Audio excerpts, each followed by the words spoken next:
నీవు లేచి యొర్దాను దాటి ఇశ్రాయేలుకిచ్చిన దేశమునకు వెళ్ళుము అని దేవుడు ఎవరితో చెప్పెను? యెహోషువతో. ఏ మనుష్యుడు నీ ఎదుట నిలువలేకయుండును అని దేవుడు ఎవరితో చెప్పెను? యెహోషువ. ఏ గ్రంథమును బోధింపక తప్పిపోకూడదు అని యెహోషువకు దేవుడు చెప్పెను? ధర్మశాస్త్రమును. ఎన్ని దినములలో యొర్దాను దాటవలెను అని యెహోషువ ప్రజలకు చెప్పెను? 3 దినములు. యెరికోను చూచుటకు యెహోషువ ఎంతమంది వేగులవారిని పంపెను? 2. వేగులవారు ఎవరి ఇంట చేరిరి? రాహాబను వేశ్య ఇంటికి.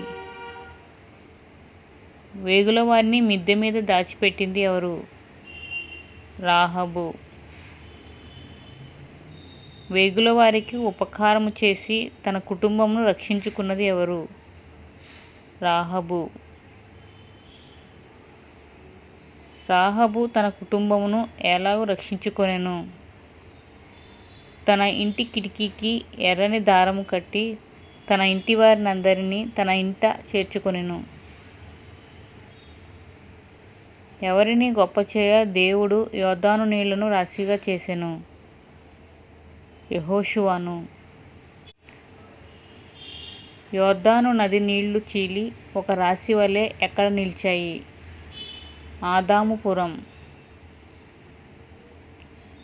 యొర్దాను మధ్య నుండి ఎన్ని రాళ్లను తెచ్చెను?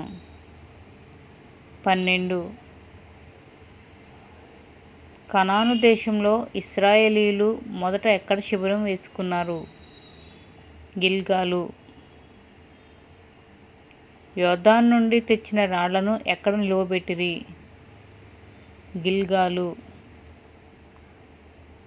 ఎర్ర సముద్రమును ఎండచేసినట్లు యొర్దాను నీళ్లను ఎండచేసినది ఎవరు? దేవుడైన యెహోవా. యొర్దాను నీళ్ల ఎండచేసిన సంగతి ఏ రాజులు విని ఇశ్రాయేలీయులకు భయపడిరి? అమోరీయులు కనానీయుల రాజులు విని భయపడిరి. ఏ స్థలమున యెహోషువ ఇశ్రాయేలీయులకు సున్నతి చేయించెను? సున్నతి గిరి. గిల్గాలులో ఏ దినమును పస్కా ఆచరించిరి? 14వ తేదీన. ఏ దినము నుండి ఇశ్రాయేలీయులకు మన్నా ఆగిపోయెను? పస్కా మరుసటి రోజు నుండి. మన్నా ఆగిపోయిన తరువాత ఇశ్రాయేలీయులు ఏ దేశపు పంటను తినిరి? కనాను దేశపు పంటను.